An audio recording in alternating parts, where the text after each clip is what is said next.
नमस्ते रौद्ररोगं हर त्वं पुरारेर्गुरोर्मे राकेन्दुवक्त्रं भवन्तं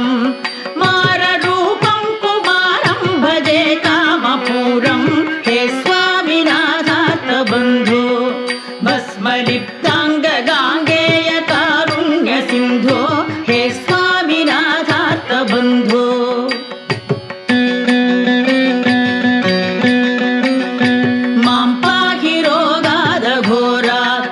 मङ्गलापाङ्गपादेन भङ्गात् स्वराणां कालाच्च दुष्पाककूलात् कालकालस्य सूनुं भजे कान्तसूनुं हे स्वामिनाथार्तबन्धो भस्मलिप्ताङ्गगाङ्गेय कारुण्यसिन्धो हे स्वामिनाथार्तबन्धो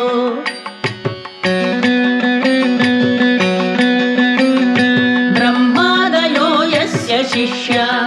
ब्रह्मपुत्रा गिरौ यस्य सोपानभूता सैन्यं सुराश्चापि सर्वे सामवेदादिगेयं भजे कार्तिकेयं हे स्वामिनाथार्तबन्धो भस्मलिप्ताङ्गगाङ्गेय कारुण्यसिन्धो हे स्वामिनाथार्तबन्धो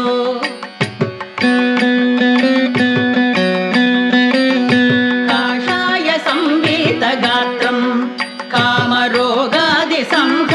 भिक्षान्नपात्रं कारुण्यसम्पूर्णनेत्रं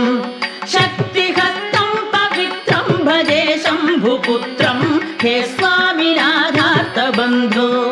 भस्मलिप्ताङ्गगाङ्गेय कारुण्यसिन्धो हे स्वामिनाथार्तबन्धो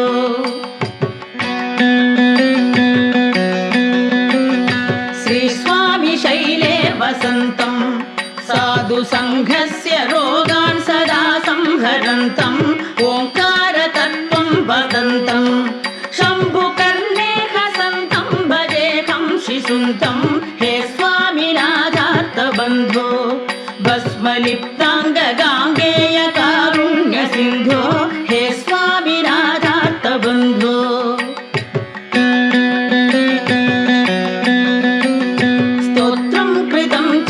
चित्रं